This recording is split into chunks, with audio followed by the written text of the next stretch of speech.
What happens when an entire generation decides it's had enough? Right now, Nepal is in flames. In the first week of September 2025, protests led largely by Gen Z youth have turned violent.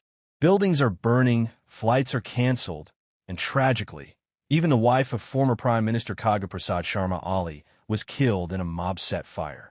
This isn't just chaos in a small Himalayan nation. For India, which shares an open border with Nepal, the turmoil next door could quickly spill over. So here's the big question. Are we witnessing just another cycle of political instability in Nepal, or the beginning of a generational uprising that could reshape South Asia?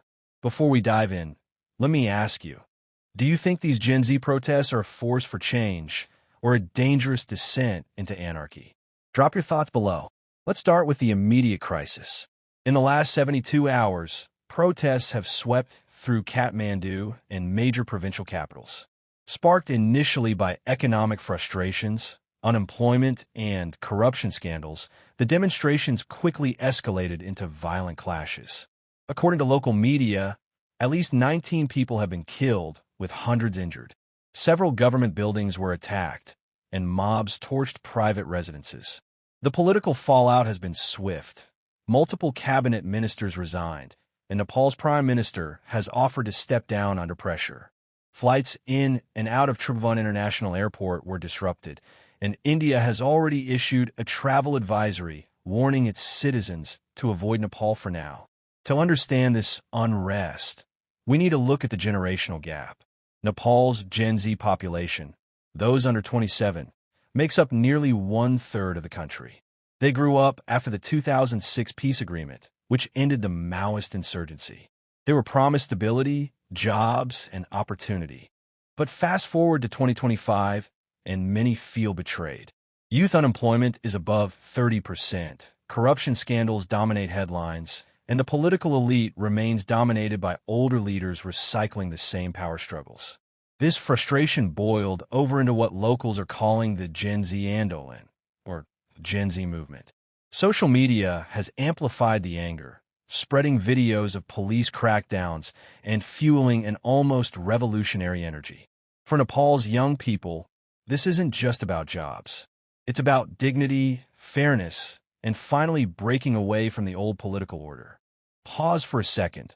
If you were in their shoes, unemployed, ignored, and angry, would you take to the streets too? Let me know in the comments, because this is a debate worth having.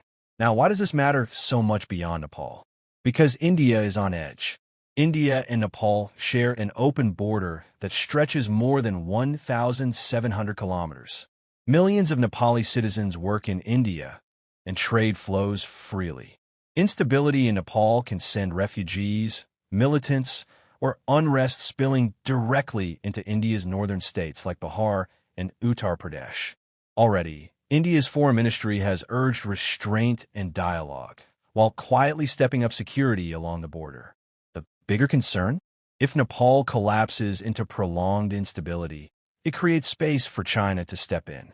Beijing has already invested heavily in Nepal under the Belt and Road Initiative, and unrest could be the opening for China to expand its influence right on India's doorstep. So for New Delhi, Nepal's protests are not just a neighbor's problem. They're a strategic headache. Here's where the projections matter. Where could this go? Scenario 1. The protests fizzle out. If security forces regain control and a caretaker government takes over, the unrest may calm down. But the grievances won't vanish, meaning another explosion could happen in months. Scenario 2. A youth-led political wave. If the Gen Z movement organizes, it could form a serious political force, challenging the old guard. This could reshape Nepal's democracy in the long term, though it might get messy first. Scenario 3. Regional instability. If protests spiral into a full-blown crisis, India may face refugee inflows, while China may step up support for factions inside Nepal.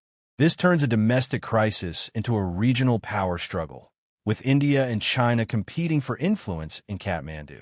Each of these outcomes carries risks, not just for Nepal, but for the whole region. At first glance, this looks like just another political crisis in a small country. But zoom out, and it's clear, Nepal's Gen Z revolt is about something much bigger. It's about a generation refusing to be ignored. It's about India's security. And it's about the fault lines in South Asia's balance of power. So I'll leave you with this. Are we witnessing the birth of a new political era in Nepal? Or just another cycle of chaos? Comment below with your thoughts. And don't forget to like, subscribe, and hit the bell so you never miss our next deep dive into the politics reshaping our world.